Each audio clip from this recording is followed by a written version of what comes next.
bunch of slack-jaw punks. This stuff will make you a sexual tyrannosaurus, just like me. Hey guys, Professor Bill, Comic Book University, and I am here in the middle of the freaking jungles of South America. I am looking around. I'm literally just walking around with my phone, looking to see, try and get the best bar signal that I possibly can on Nerdarchy's network, specifically. Oh, I'm relentless. You think I won't come out into the middle of the freaking woods and face scalping, skinning, monstrous creatures that can camouflage themselves? You must be nuts, because I am nuts, and I'm willing to face whatever to take over Nerdarchy. They can't handle this. They can't handle this. And guys, in the meantime, let's also talk about some of the things I got going on this week in my channel, okay?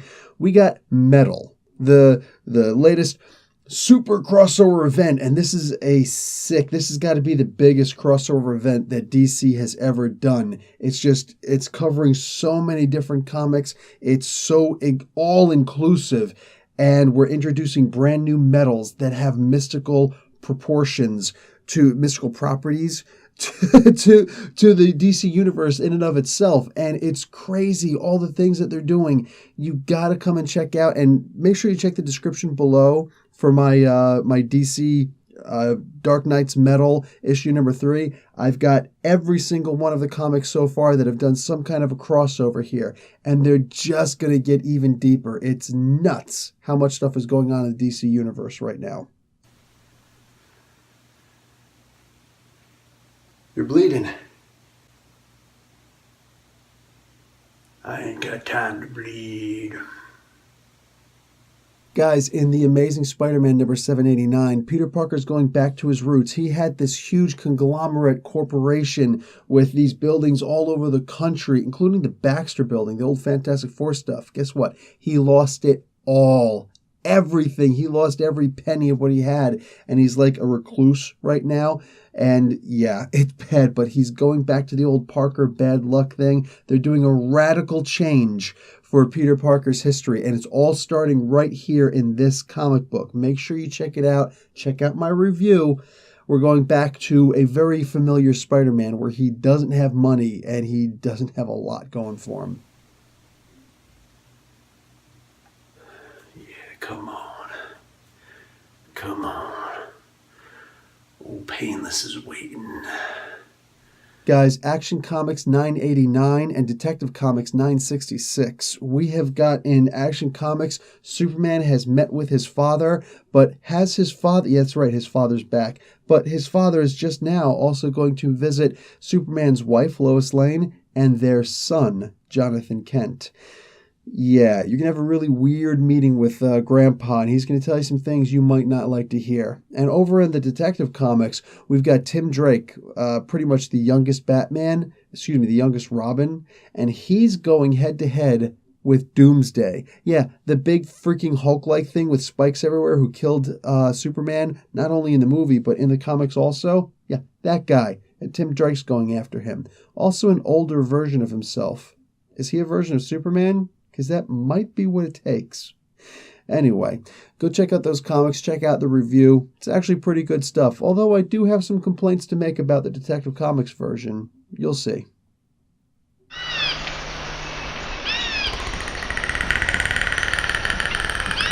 Guys, the Despicable Deadpool, issue number 287. They've gone back to the original numbering, so they've taken every comic book appearance, not just regular appearance, but his own, Deadpool's own appearances in comic books, and put them all together, and they've discovered that they should be at issue number 287. So they're changing the numbering so you get a better understanding of just how long Deadpool has been in the comics, in his own series, that is.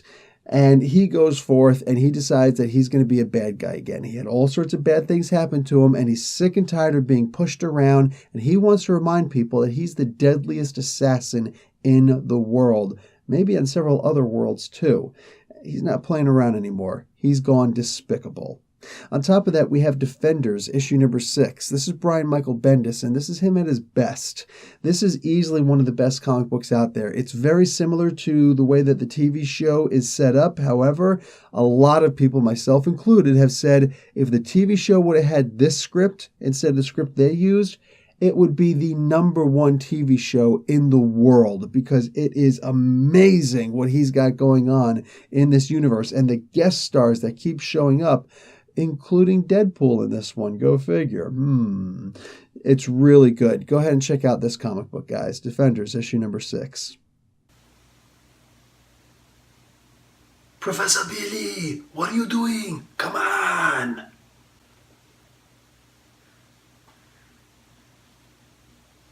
Guys, Hal Jordan and the Green Lantern Corps, issue number 30, and Flash, issue number 32. These both start off a brand new story arc for them. The Flash, what he's got to deal with is he's been transferred, him and his partner in the crime labs have been transferred to Iron Heights Penitentiary. This is a place that houses more powerful bad guys than Arkham Asylum. And they've had more escape attempts, and it's crazy. And now Barry Allen is going to be in the middle, in the heart of this. I don't know who I feel more sad for. On top of that, over in the Hal Jordan and the Green Lantern Corps, we've got a new story arc starting there, where it involves Superman showing up and a little bit of Sinestro returning, because we thought he was dead for a while, but nobody ever stays dead for long in the comic books. And now we've got Hector Hammond showing up. He's actually the big-headed guy from the movie, but he's actually portrayed much better in the comics, and this looks like it's going to be a very similar one, where it looks like Green Lantern may actually have to help Hector Hammond. I don't know how to feel good for this guy.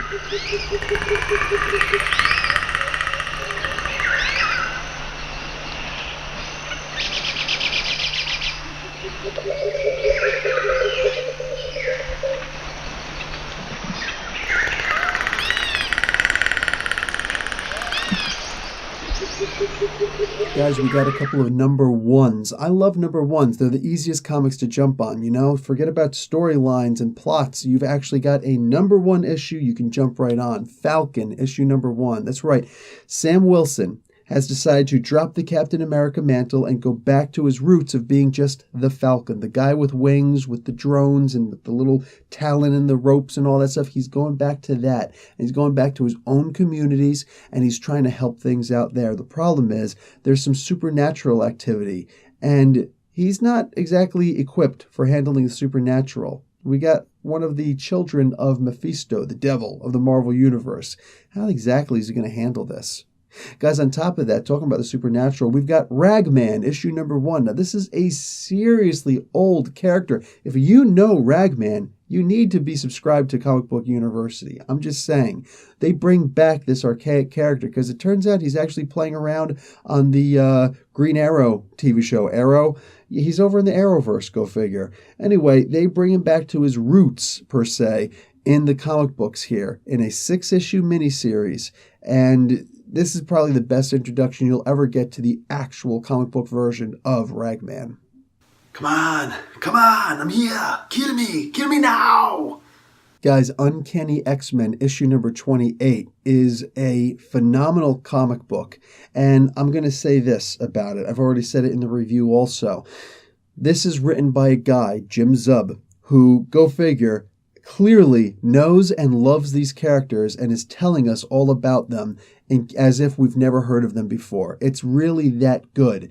In fact, the review was so good that Jim Zub actually saw the review himself, reposted it on his Twitter, which word for word typed out what I said there, which is pretty darn awesome.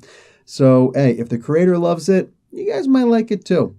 On top of that, we got X-Men Blue is out. X-Men Blue is nuts, guys. They actually just got finished killing a character who showed up. Now, is she actually dead? We're talking about Bloodstorm here, the vampire version of Aurora Monroe. Is she actually dead? They're saying she is, but she's also a vampire. It's hard to tell. Oh, man. Weapon X issue #9 is also out right now. And apparently the main villain here is going to wind up getting his own comic book in a couple of months. How are they going to pull that off? Hard to tell. But there are a bunch of people with claws running around. And I'm just saying, eventually somebody's going to get their eye poked out. Fortunately, they all heal. One ugly, mudda-fatted Guys, Mr. Miracle, issue number 3 of a 12-issue limited series. This is easily, hands down, ask anybody, ask Comic Book University, the best comic book on the market right now. Mr. Miracle doesn't know what's up or down anymore. He's finally got a break from the dark side world after his father, his true father, the High Father, has been killed by Darkseid, Orion's father. And meanwhile, Orion is in charge of the New Gods right now, and he's been going out of his way to try and get Mr. Miracle killed. This is nuts, and the things that he's got to deal with, and it seems as though nobody believes him. Go figure.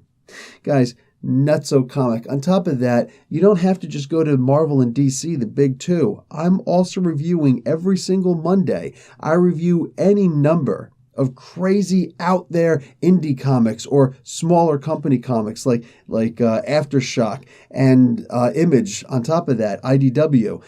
Guys, one of the comics is out there is made by Aftershock Comics, and it's Baby Teeth. This is a comic book about a woman who, a young mother, gives birth to one of the children of Satan, so to speak, an Antichrist. And this child has the ability to cry and open up a gate to hell. So now people are coming to try and kill this baby, but it's also just a baby, so you don't even know who to root for in this. This has to be the best comic out there right now for, that's not the big two. This is amazing, and the art in here is great, and the story is literally out of this world.